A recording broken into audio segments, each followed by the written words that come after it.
দীর্ঘ 2.5 বছর ওমানের ভিসা বন্ধ ছিল। তো দীর্ঘ 2.5 বছর পরে এখনও ওমানের ভিসা বন্ধ, তবে ওমানের ভিসা খোলা নিয়ে অনেক গুঞ্জন, যেটা আমরা বিভিন্ন নিউজে কালকে থেকে শুনতেছি। তো প্রিয় বন্ধুরা, ওমানের ভিসার যে খোলা নিয়ে আপনারা খুশি? অবশ্যই খুশি, কারণ বাংলাদেশের ভিসা খুলছে। কিন্তু খুশি বলতে যারা ওমানেই আসবেন তাদের মধ্যে আমি মনে করি তারাই খুশি যারা কাজ জানেন। কাজ বলতে আপনি বিল্ডিং কন্সট্রাকশনের কাজ জানেন, আপনি ইলেকট্রিকের কাজ জানেন, আপনি প্লাম্বারের কাজ জানেন, আপনি গাড়ির মেকানিকের কাজ জানেন, গাড়ির ইঞ্জিনিয়ার মেকানিক, আপনি কাহরাবাই। তো এই সকল কাজ, এসির কাজ, এই সকল কাজে আপনার ওমানে আপনার কাজ আছে এবং কি কাজ পাবেন। তবে আপনি কোনো কাজ জানেন না, আপনি সেক্ষেত্রে আপনি হয়তো সুপার মার্কেট এবং কি আপনি একটা শপ, একটা যে কোনো একটা, যেটাকে আমরা মুদি বাজার বলি, মুদি দোকান, এগুলো বেছে নিতে পারেন। তবে এইগুলো কাজ আপনি অ্যাভেলেবেল পাবেন না, কারণ এগুলোতে লোক আগে থেকে নিয়োগ দেওয়া থাকে।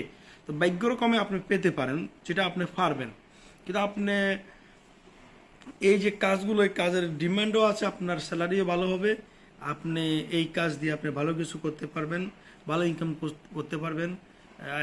আর আপনার long long duty, super shop, এইগুলোতে আপনি কিন্তু স্যালারি এত বেশি পাবেন না। তবে এক্সপিরিয়েন্স থাকলে আপনি আস্তে আস্তে ভালো কিছু করতে পারবেন। তবে যেহেতু ওমান সরকার যদি বাংলাদেশিদের জন্য ভিসা দেয়, সেক্ষেত্রে আপনাকে পুরোপুরি কাজ শিখলে আপনি ওমানে আসেন, আপনার জন্য এটা গুড লাক। তবে যারা কাজ জানেন না আপনারা আসবেন, ব্যাড লাক। আপনাদেরকে আসলে টাকা পয়সা খরচ করে টেনশনটা মাথায় রেখে আপনারা চলতে হবে। তো তারপরে আপনি যারা আসবেন, যাদের ফ্যামিলি আছে, বুঝে শুনে আসবেন। যদি পরিশ্রম করতে জানেন তাহলে আপনি কাজ করতে পারবেন। বিভিন্ন লাইনে কাজ আছে, বিল্ডিং কন্সট্রাকশনের কাজ আছে, হ্যাঁ, আপনার বিভিন্ন সাইডে কাজ আছে, এটা পরিশ্রম থেকে। তবে এইসব দেশে যে গরম, এই গরমে আপনি যদিও যদি কাজের না জানেন, কিন্তু আপনাকে পরিশ্রম করলে আপনি কাজ করতে পারবেন ইনশাল্লাহ।